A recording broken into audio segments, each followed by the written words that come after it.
avec Séverine Sigrist dans You Talking to Med, le podcast de Nexialist sur les acteurs du DM, une série de podcasts qui veut mettre en avant des personnes connues ou moins connues qui font le sel de l'innovation et de la réglementation en France dans le domaine de la medtech.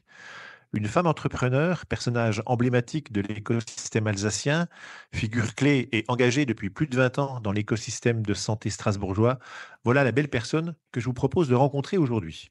À dire vrai, lors de la création de cette série de podcasts You Talking to Med, Séverine a été la première personne à qui j'ai pensé. J'ai même réalisé un entretien le 24 mai 2023, mais un souci technique nous empêchait de le diffuser. Cet entretien avait lieu juste avant son anniversaire et la remise de sa Légion d'honneur. Séverine était radieuse, un voile d'inquiétude perçait néanmoins sur les belles perspectives à venir, car elle attendait toujours une nouvelle levée de fonds pour Defimed, ce magnifique projet qu'elle avait construit en mars 2011. Elle espérait encore pouvoir attirer de nouveaux investisseurs, elle avait déplacé des montagnes depuis plus de 10 ans, et elle restait confiante dans sa capacité à démontrer l'avancée des travaux sur le traitement du diabète, la raison d'être de Defimed. Malheureusement, quelques mois après notre discussion, j'apprenais par Séverine que Defimed mettait fin à son activité. Pour avoir suivi ce projet depuis la fin des années 90, de lancement du projet Mailpan pour le développement d'un pancréas bioartificiel, l'annonce de la liquidation judiciaire de Defimed, issue justement de cette étude, m'a vraiment beaucoup attristé. J'ai eu la chance de travailler aux côtés de Séverine et à la fin de cette aventure humaine et technique, c'était non seulement très triste, mais aussi très frustrant. Bien entendu, Séverine, depuis l'arrêt de Défimède, n'est pas restée inactive. Ce n'est pas dans son ADN. Elle continue d'apporter son expérience aux acteurs du secteur et continue à promouvoir le territoire alsacien comme terre d'accueil pour les innovations médicales. Je suis ravi qu'elle ait accepté de nouveau de discuter avec moi. J'ai toujours été très admiratif de son parcours, de son énergie, de sa capacité à fédérer. Donc, merci encore, Séverine, pour ce nouveau rendez-vous. Et bonjour à toi. Salut, Séverine. Comment vas-tu? Bonjour Florent, ça va très bien, merci. Ça va?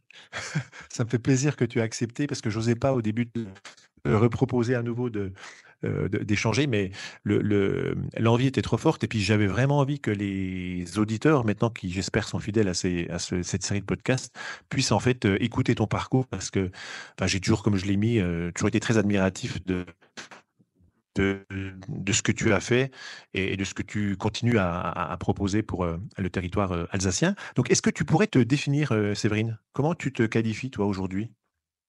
De femme hyperactive, hein, de manière assez simple, voilà, j'ai besoin d'être, on va dire d'être occupée, et surtout de servir. Donc, je suis toujours dans l'hyperactivité et dès que ça ronronne, je m'ennuie. Ouais. Et donc là, depuis l'arrêt de Défimètre, donc à l'été 2023, j'imagine qu'il y avait encore de tracasseries administratives après l'arrêt de Défimède. Quels ont été tes projets? Comment tu as vécu cette période-là? Alors, de manière très, très difficile déjà parce que c'était un projet, et un produit auquel je croyais, qui avait un réel bénéfice pour les patients. 20 ans que j'étais dans le diabète et qu'on s'arrête pour un sujet de financement, c'est quelque chose, où on maîtrise pas en fait, Mmh. donc un peu difficile. Il y avait une équipe formidable que tu connais et Mmh. pareil de voir cette, équipe se disséminer, ces esprits brillants, j'avais presque l'impression d'avoir perdu une deuxième famille, mais moi, je me tourne, rarement en arrière. J'ai d'abord eu énormément de soutien par l'écosystème, donc c'est important de le souligner et puis, j'ai voulu voir de l'avant, donc j'ai fait ce que tout le monde devrait faire, arrivé à un certain âge, me dire, je me suis posée, j'ai fait un bilan de carrière en me disant: «Mais qu'est-ce que j'ai envie de faire du reste de ma vie?» Parce que c'est pas évident quand ça arrive.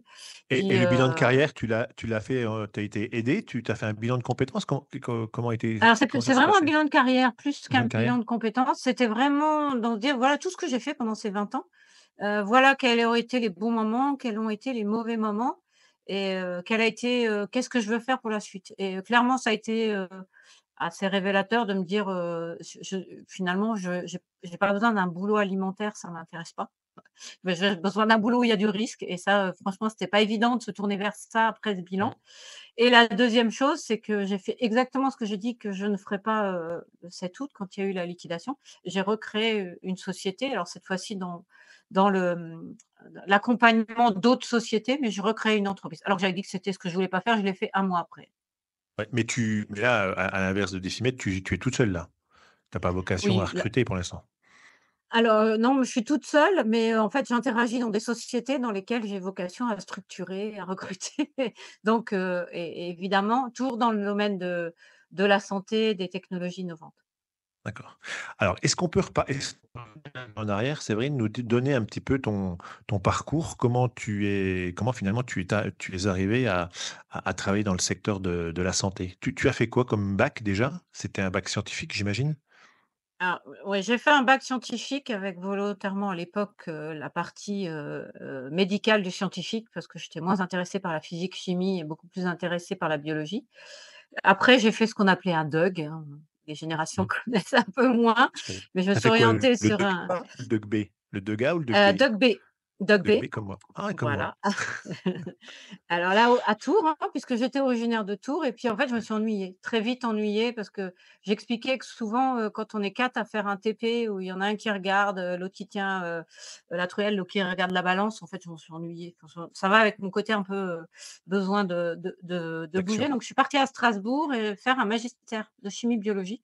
Il y en avait très peu en France à l'époque, c'était des formations, alors fallait déposer un dossier, il fallait passer un oral et c'était des formations où on passait en même temps, licence de chimie, licence de biochimie et licence de biologie. En fait, on passait 3 licences en même temps, 3 maîtrises en même temps Mmh, et tous les matins, on était en cours et tous les après-midi en stage et en stage en laboratoire. Donc on était seul avec un maître de stage et là, je me suis amusée. Bon, savoir qu'on était 16 au début de la promo, on a fini à 12 parce que même si je me suis amusée, c'était hyper challenging. Les vacances d'été, c'était dédié à des stages. J'ai travaillé, dans une station d'épuration. J'ai fait de la digestion anaérobie 2 phases de boue urbaine épaissie.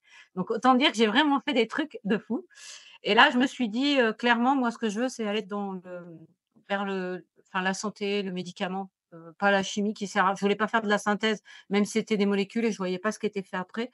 J'avais vraiment besoin d'être dans la santé, donc après une troisième année qui était orientée plus côté pharmaceutique, eh bien, j'ai fait, le choix de faire une thèse qui n'était pas forcément une fin en soi, mais le projet m'intéressait sur de la thérapie cellulaire déjà, dans le domaine de l'amyotrophie spinale infantile. Voilà, donc j'ai OK. obtenu une bourse, j'ai fait une thèse, j'ai eu un doctorat et j'ai eu en même temps que mon doctorat, parce que moi je fais tout en même temps, j'ai eu mon premier enfant. Donc ouais. C'était la fille là, hein? C'était la fille? C'est C'est la ça, fille. exactement. C'est la fille qui est dans les affaires réglementaires dans le domaine de la santé, c'est ça, Séverine? Exactement, c'est Voilà, elle. voilà, c'est elle. Et donc OK, tu fais ta thèse, tu as une bourse CIFRE là? Non? Non, j'avais une bourse C'était une d'État. bourse? Moi Une bourse c'était d'État. c'était vraiment dans un laboratoire, mais j'avais OK. une bourse d'État et j'étais dans le Ouais. domaine de la thérapie cellulaire et j'étais avec Serge Braun, qui est le directeur de l'AFM pour, vous citer maintenant. Donc D'accord. vraiment, un sens, un contact déjà avec les patients. Pour moi, c'était hyper important, donner du sens à ce qu'on fait, quoi. Et donc comment tu t'investis et tu dédies en fait, ta carrière après dans le projet Mailpan? Parce que c'est dans les fin des années C'est ça, 90, il me bah, semble, hein, c'est ça? Donc en fait, suite à ta c'est thèse, c'est juste après ta thèse? voilà. Juste après ma thèse, je trouve un postdoc en Suisse, que je refuse. Parce que je me suis dit: «Je me vois pas faire, 2 heures de train le matin, 2 heures de train le soir, pour laisser ma fille, à l'hôtel de la Gloire». Donc je refuse et j'ai l'opportunité d'une thèse, au centre européen pardon, d'un postdoc au Centre européen d'études diabète et dans le domaine de la thérapie cellulaire. Alors dans le diabète, hein, pas dans les maladies, neuromusculaires, mais dans le diabète et bon, j'étais assez proche, évidemment, comme tout le monde, on a des diabétiques dans sa famille, donc je me suis dit: «Pourquoi j'irais pas?» Alors c'est moins ouf que le côté suisse, laboratoire suisse. Mais en fait, je trouvais qu'il y avait du challenge, on n'était pas nombreux, il y avait de quoi monter, il y avait une interaction avec les patients, c'était une association, ça restait très prégnant pour moi. Et donc j'ai commencé là, j'ai rejoint un à l'époque, j'ai fait la connaissance d'un monsieur Serge Pyrandin de Statis. J'ai fait la connaissance d'un monsieur qui s'appelait Alain Belcourt, qui est décédé entre-temps, qui lui m'a donné le goût du management de la recherche de financement, de voir des projets non plus dans leur individualité, mais dans leur globalité avec, toutes les parties prenantes et bah, je dirais pendant, voilà, 5 6 ans, j'ai vraiment travaillé de manière très, très proche avec lui jusqu'à devenir, le centre européen s'est développé jusqu'à devenir en 2008-2009 directeur du laboratoire. D'accord. Donc voilà. Parce que de ce que je me souviens, le projet Mailpan, ça date quand même depuis la fin des années Oui, 90. Ça a mis du temps. c'est ça, ouais. C'était un projet européen à la base? Voilà. Moi, je suis arrivée Ouais. en 2000 et quand je suis arrivée en 2000, il était en cours. Il C'est comme était ça que ouais, c'est j'ai ça. été Tu immergée as dans le sujet. intégré directement. OK, OK, et c'est Voilà. comme ça qu'ensuite après ce projet-là, tu décides de monter, Defimed, quoi? Bah, exactement, parce qu'on était arrivé en fait, au bout d'un cycle, on n'arrivait plus à trouver des financements, on pouvait pas faire de la recherche pour faire de la recherche, on avait un prototype et là, on me dit: «Bah, c'est bien, mais en fait, maintenant, faut en faire, du prototype, faut en faire un produit». Donc entre la décision 2009-2010 de créer la société, j'obtiens le concours, d'État, ce que ça s'appelait à l'époque Émergence, donc j'ai 50 000 € pour créer la société. En 2011, année de naissance de mon troisième enfant, j'obtiens le concours, CREADEF. J'aime bien dire parce que ma vie, elle est quand même, rayonnée aussi par, ma vie personnelle. J'obtiens le concours des CREADEF, on crée des FIMED en 2011 à ce moment-là, vraiment pour développer, donc on était sur une innovation, la création d'un pancréas bio-artificiel, donc non plus complètement artificiel. L'idée, c'était de réguler la glycémie des patients avec des cellules qui sont dans un dispositif médical et qui vont permettre de réguler de manière complètement autonome la glycémie, des patients. Donc le but, c'était vraiment pas d'intervention extérieure, Mmh. pas de traitement immunosuppresseur avec tous les complications qui ont des traitements immunosuppresseurs et d'être du côté physiologique de traitement de la maladie. C'est ce sur quoi en tout cas, moi je voulais me tourner et qui était ce que j'ai fait depuis le début de ma carrière, hein. Vraiment d'être dans l'aspect thérapie cellulaire et se dire: «Rien n'est définitif, on peut aller vers une quasi guérison de la maladie en étant beaucoup plus physiologique». Mmh. Hem, OK, donc là, donc tu crées ta structure. Quelles sont les premières, enfin, enfin, je sais pas si je te pose la question en premier, c'est quelles ont été tes premières idées, ou qu'est-ce que avec le recul, qu'est-ce que tu penses avoir, mal fait, ou qu'est-ce que tu ne changerais pas? Ou les 2, s'il y a les 2 questions, Alors, ce que tu je vois? changerais pas, c'est vraiment la façon dont on a mené le projet, la façon dont j'ai constitué une équipe avec, sa, on va dire sa pluridisciplinarité, avec la façon dont on a tenu compte de la contrainte réglementaire dès le début. C'est-à-dire Ouais. qu'on a fait de cette contrainte réglementaire, à un moment donné, une force dans la société, en ayant anticipé tous les changements réglementaires et cetera. Donc ça a jamais été un frein pour nous, ça a été une prolongation. Ce que je ferais différemment, c'est qu'au moment où, déjà en 2019, il y avait des grosses difficultés de financement, qui étaient liées à une technologie qui est trop innovante. Franchement, enfin, c'est un peu ça. On était Mmh. trop ouf Ouais. pour la France. On aurait dû partir et partir aux US quand Ah tu ouais? vois qu'une technologie équivalente créée en 2015, elle lève 40 millions. En 2019, elle lève 120 millions. En 2017, elle lève 120 millions et en 2019, elle est rachetée 1 milliard. Et moi, en 10 ans, 12 ans, je lève 5 millions et péniblement. Et je Ah me ouais? suis dit: «On n'était juste pas au bon endroit» et bah, c'était mon côté français: «Non, mais Ouais, je vais rester tu voulais pas là, partir? je vais y croire, la France a donné à mon projet, il faut que je rende à la France ce qu'elle a donné» et puis quand on arrive à un moment difficile, on me répond, clairement, hein, rendez-vous, au ministère, on me dit: «Non, mais c'est trop compliqué votre projet pour nous». Ah pardon. Voilà, donc c'est grosse OK. déception, ouais. Et l'entreprise là, c'est ouais, une entreprise américaine, donc j'imagine, dont Oui, tu parles là, heu, c'est des dizaines de millions de dollars? ouais, ouais. Et le produit est sur le marché? Il est pas sur le marché encore, ce produit? Si? Non, il est encore en études cliniques, donc tu vois, c'est des phases très Ah oui, longues, ouais, hein, OK, mais il est ouais, en donc études c'était cliniques, pas, oui, mais oui, pour donner d'un point de vue donc réglementaire, parce que je les il était suis pas force toujours non, ouais, je les suis toujours aux États-Unis, ils arrivent à faire de la phase 1, 2, 3 en même temps. Et moi, si tu vois le temps que j'aurais pu et passer pour finalement ils rentrer jusque étaient, ouais, c'est fou, quoi. ouais, Ils sont dans l'accélération. ouais, et ouais, parce que finalement, par rapport à ce que tu dis, c'était pas forcément plus avancé que toi, au même à la même période, quoi? Non, non, non, non, non et on Ouais, a travaillé avec eux, hein. Ce qui est fou, c'est qu'on a ah travaillé ouais, avec cette ah ouais, boîte, on aurait pu faire quelque chose, mais il aurait fallu qu'on s'en aille, quoi. Ça, c'était clair. mmh, OK. OK. Ça, c'est un peu terrible. Oui. Alors alors justement, on en parlait un petit peu, mais ça, pour toi, ça n'a jamais été non plus un frein puisque tu en es toujours servi. Comment tu vis toi aujourd'hui les différentes expériences là d'accompagnement de start-up? Comment tu vis le passage réglementaire, passage de la directive au règlement UE Al 2017-545? Alors, comme on dit, il est là, donc faut le voir au départ, pas forcément comme une contrainte, mais plutôt comme un enfin moi j'appelle ça souvent, c'est un exercice de savoir, où on classifie Dispo. Alors nous, on était du classe 3 implantable long terme avec, Advanced Therapeutic Medical Product, on était, la pire, des Ouais. classifications. Mais, aujourd'hui quand j'accompagne des sociétés, c'est le premier point que je regarde. Est-ce que c'est DM? Est-ce que c'est pas DM? Si c'est pas DM, pourquoi c'est pas DM? Parce que je suis toujours dans la santé. Et si c'est DM, est-ce qu'on n'a pas un chemin réglementaire plus court?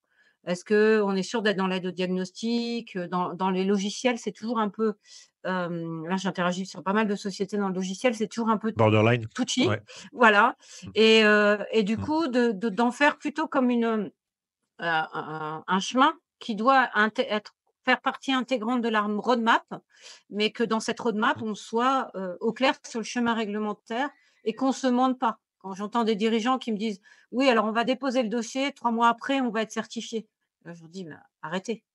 Voilà, Mmh. c'est les délais, c'est pas ça, le temps, c'est pas ça, même le budget que vous avez mis, c'est pas ça non plus. Donc faut vraiment être réaliste et il faut le prendre en compte comme un à la fois une force en termes de qualité du produit qu'on délivre, une faiblesse pour les startups parce qu'il y a des moyens conséquents, qu'aujourd'hui les fonds d'investissement investissent quasiment plus que quand tu es marqué CE. Ils estiment que l'aspect réglementaire devient très, très contraignant et donc du coup de le prendre suffisamment tôt pour peut-être même faire un produit plus light au début, sans contrainte réglementaire ou en tout cas un minimum avant de faire un produit, plus touchy. Par contre, cette contrainte réglementaire, là, je le vois dans plein de sociétés, elle doit pas en être une dans la structuration des process de la société. Alors je m'explique, aujourd'hui quand on est certifié 13485 dans une entreprise, on a des exigences de processus, de procédures qui intègrent le 360 de la boîte et malheureusement, je vois beaucoup de sociétés qui ont, par exemple, en RH, qui ont pas mis de process, en suivi, des salariés, en fonctionnement général de la société, se sont dit: «On n'est pas DM, on n'a pas besoin d'être 13485, donc on s'en fout». Et du coup, on est juridiquement, on est plus que borderline, on donne pas de sens aux salariés et ça va pas dans le sens de l'évolution de la société. Donc là, je reprends, ça parfois, il y a juste des démarches de bon sens qu'il faut mettre en place et bah, le fait de pas parfois avoir cette contrainte fait oublier le bon sens et moi, je vois malheureusement, bah, des dossiers où je me dis: «Mais pourquoi ça a pas été fait?» Pourquoi à la limite, ils sont pas partis à faire du 9001 au départ, au moins pour mettre des process en place et puis après de passer sur du 13485. «Ah bah non, on n'est pas DM, donc on fait pas». Bah non, non, non, il y a des choses à mettre en place et donc moi, je pense avoir été éduquée très tôt. Mon labo a été certifié 9001. J'avais été dans cette démarche qualité aussi avant, pour me dire que c'est pas enfin, que c'est pas forcément une contrainte, c'est aussi moi je dis: «Il faut faire ce qu'on dit, il faut dire ce qu'on fait» et souvent c'est ça. On va revenir un petit peu à l'introduction. Je voulais avoir ton avis puisque la dernière fois que je t'ai enfin, la dernière fois qu'on s'était eu en visio, tu t'apprêtais à recevoir la la la la Légion d'honneur. Légion d'honneur. Quel a Oui. été ton ouais, la Légion d'honneur. Quelle a été ta réaction quand tu as reçu cette Légion d'honneur? Alors, quand j'ai su que je Ouais, l'avais, d'ailleurs, on m'a prévenu par SMS alors puisque je ne le savais pas, j'étais pas au ouais, courant. Donc ça, c'était 1er janvier 2022, donc j'ai attendu pour me la faire remettre, tu vois, juin 6 mois, 2023. ouais, ouais. Voilà, 1 an et demi même, 1 an et demi. Ah ouais, 1 an et demi. Ah oui, Ouais, ouais, c'était janvier 2022 et 2000 OK, 2023. ouais. Alors beaucoup de surprises. J'avais eu l'Ordre national du mérite 10 ans, moins de 10 ans, je crois en 2013 avant.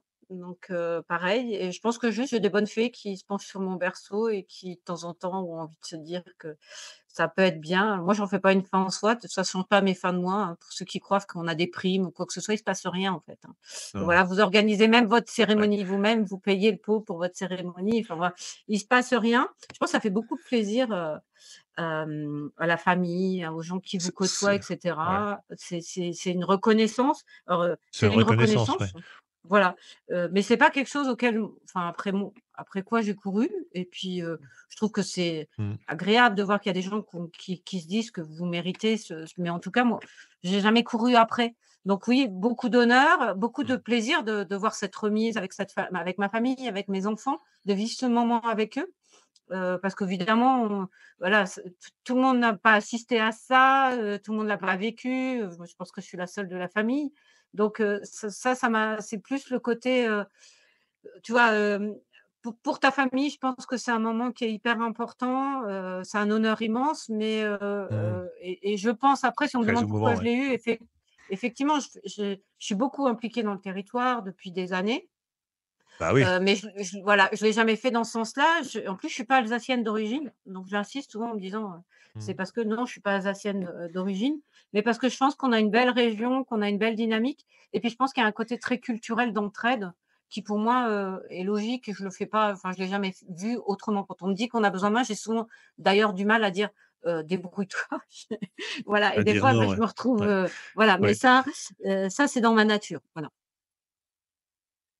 Ouais, puis ce que j'ai pas dit non plus en introduction, c'est que pendant une grande partie de quand tu étais chef d'entreprise, quand tu étais chez Definet, tu étais aussi présidente de Biovallée, enfin d'Alsace Biovallée, puis après de Biovallée France.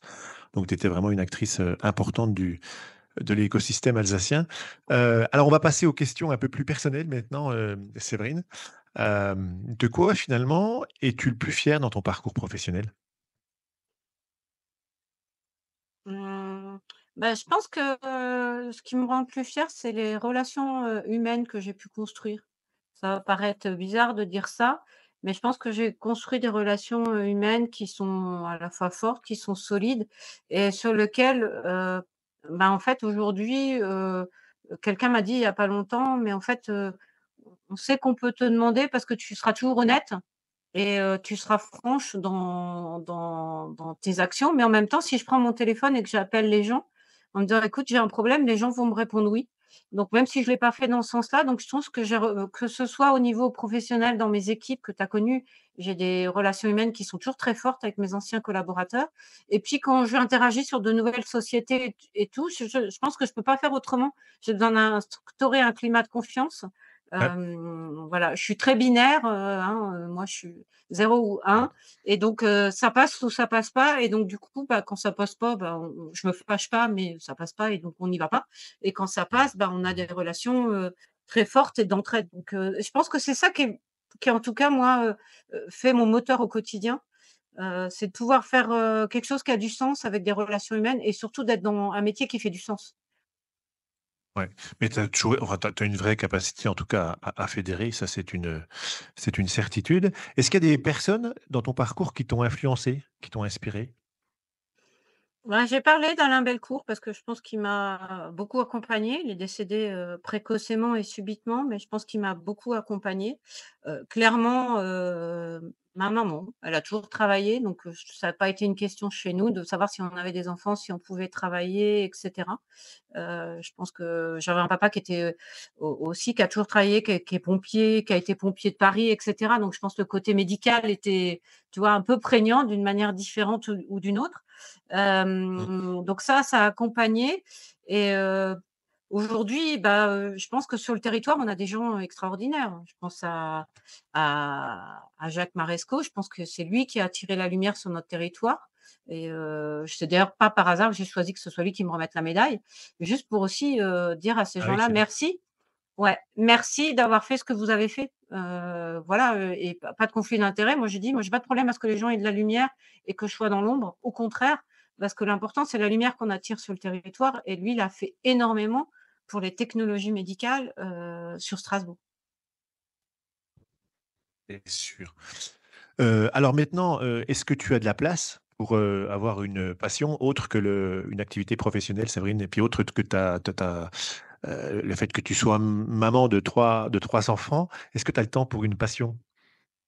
Alors, le problème, c'est que j'ai pas assez de temps parce que moi, Mmh. de nature, je suis passionnée. Donc, je suis passionnée par la musique. Je fais du piano depuis l'âge de 8 ans. Je suis, passionnée par toutes les activités manuelles, possibles et imaginables. Donc, je fais de la couture, je fais du crochet, je fais du tricot, je fais et donc je suis la reine d'ailleurs de démarrer des trucs en me disant: «Mais quand est-ce que je vais arriver à le terminer?» J'arrive pas à le terminer et cetera. De bricolage en tout genre, et par contre le point que j'adore, que j'ai pu découvrir avec le temps, c'est j'adore marcher. Donc voilà, les randos, les balades, le plein air. Alors, là, ici, où on est placé, en Alsace, on est plutôt aussi bien lotis pour faire ces balades. Mais en fait, j'ai pas Mmh. assez de temps. Mais j'ai tellement de choses que j'adore faire que, il me manque du temps et la lecture, c'est fait partie de mon sas de décompression après le sport. Alors effectivement, je parle rando, mais je fais du sport tous les jours et OK. voilà, le sport est à Et 22h, tu la fais quoi comme lecture est sport? à Tu vas à 23h. la salle? Non, alors j'ai non, je fran j'ai dû m'installer par manque de Et temps, le j'ai dû tu fais m'installer un quoi? tapis de course et un elliptique à la maison, tu vois? Ah OK. Ah ouais? Tu cours à 22:00? À 22:00 tu cours toi? Oui, bah, écoute, quand, j'ai fini à 22h, je le fais à Et 22h ah pour, ouais? voilà. Ah ouais? C'est pas je pense que c'est pas très bon pour dormir ça, Séverine. Faut que tu fasses gaffe, faut Si, pas trop après j'ai un générer de livre, je dors.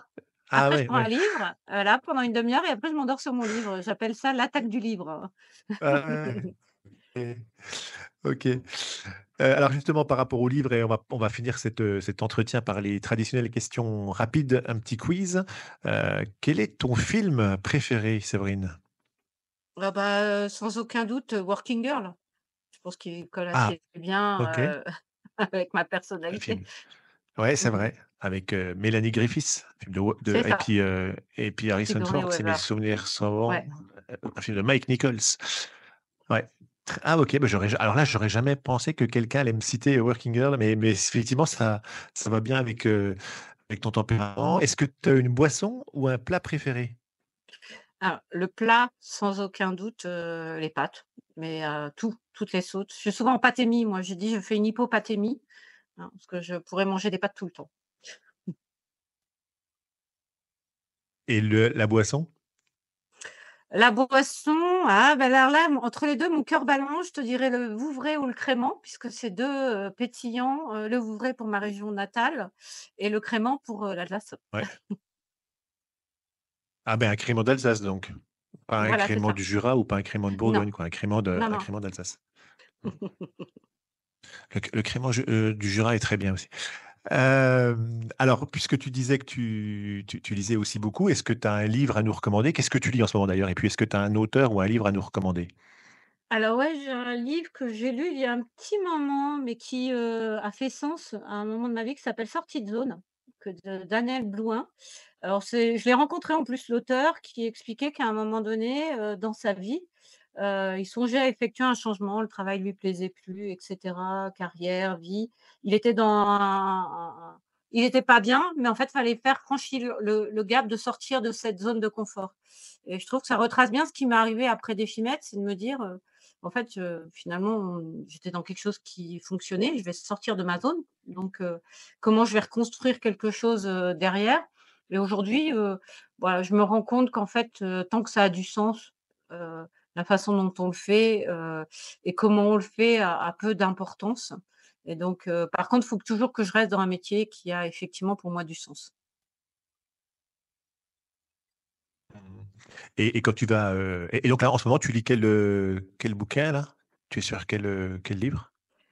Alors, en ce moment, je suis sur un livre que ma fille m'a fait, lire, que j'ai absolument pas aimé sur les l'histoire alors je me souviens plus du titre, sur l'histoire de Le titre? rose avec des épines. Ma fille elle me dit: «Ah lis-le, il est bien» et j'ai pas aimé. Mais je l'ai Et tu fini. pas aimé? OK. OK. Et tu vas te fournir en bouquins à la librairie Kléber ou dans une librairie indépendante de Strasbourg, j'espère, Séverine? Tu n'utilises pas les Oui, non, non, non, non, bah, ou non, non. même je vais, parfois, tu vois, comme, celui de Daniel Blouin, j'ai été carrément Ouais, chercher chez l'auteur. chez l'auteur? Ouais. OK. Mmh. Très bien. Si tu étais un personnage historique ou un héros d'aujourd'hui, tu serais qui, Séverine, toi? Ah moi, je serais Simone Veil, sans aucun doute. J'ai Ah, beaucoup de, enfin, j'ai eu beaucoup d'admiration pour la femme. D'ailleurs, j'avais utilisé une de ses citations à la remise de ma Légion d'honneur, parce que je trouvais que ça me représentait bien. mmh. Et d'ailleurs, rien à voir avec les questions, est-ce que tu es visité le Struthof, hein, ou à l'ancien camp de concentration qui est pas très loin de Strasbourg, là? Tu l'as déjà visité ça? Oui, je l'ai déjà fait avec les enfants dans le cadre de sorties scolaires. On a même dit qu'à un moment donné, il faut y De scolaire retourner. de scolaire? C'est un beau moment de C'est enfin pas un bel endroit parce que Enfin, l'histoire est l'histoire, non. mais je trouve que ça permet de rappeler, les erreurs qui ont été faites. Malheureusement, ça on n'apprend pas de nos erreurs, quand on voit ce qui se passe, mais en tout cas de voir que jusqu'où peut aller Malheureusement, oui. l'ignominie de l'être humain, ouais. Mmh mh. Mmh. Et moi, j'ai fait la visite, je t'en parle parce que j'ai fait la visite il y a pas très longtemps et c'est une visite qui m'a vraiment marqué, quoi. C'est très, très impressionnant ce lieu. On continue notre petit quiz. Si tu étais une destination, Le ce serait Japon, quelle? Le Japon. ouais. Tu es déjà Ouais, j'y suis allée, j'ai fait beaucoup de pays, hein, par, le boulot et j'ai mmh, beaucoup aimé le Japon, par le respect des gens, par la propreté du pays et par le fait que, ouais, il y a beaucoup de respect. Il y a un côté très respectueux des gens entre eux. Prends le métro à Paris et puis prends le métro, au Japon et à tu Tokyo. verras la Mmh, différence. OK. Et enfin, dernière question, mais j'ai peut-être la réponse, encore que. Si tu étais un DM ou si tu devais inventer un DM, ce serait lequel, Séverine? Ah, je resterai sur, un DM sur la complexité de Mmh. l'organe bioartificiel. Ouais, sur Cl un ouais. pancréas ou mmh, Clairement, parce que je pense qu'on ne peut pas tout résoudre, par l'intelligence artificielle, que, la biologie aujourd'hui, quand il y a un organe qui est défectueux, la seule chose qui a marché, c'est la greffe d'organes, hein, jusqu'ici, hein. Même sur du cœur artificiel, on sait qu'on est sur du temporaire et donc combiner, de la biologie avec, du dispositif permettrait déjà de résoudre quand même le problème de la pénurie d'organes. Et puis, d'offrir, voilà, une solution pour une plus large population et plus physiologique qu'une machine. Parce qu'à la fin, on sera les hommes ne deviendront pas des machines. Donc, je reste sur du bio-artificiel en disant qu'on ne pourra pas résoudre tout par le bio, c'est pas possible. Mais si on combine les 2, on arrive à faire quelque chose quand même de plutôt pas mal. Merci beaucoup Séverine pour cette discussion passionnante, cette nouvelle discussion avec toi. J'espère on aura l'occasion de se retrouver très bientôt à Strasbourg ou dans un endroit autour d'un medtech. Et nous, chers auditeurs, on se retrouve la semaine prochaine pour un nouveau podcast. À très bientôt. Merci Séverine. Merci, au revoir.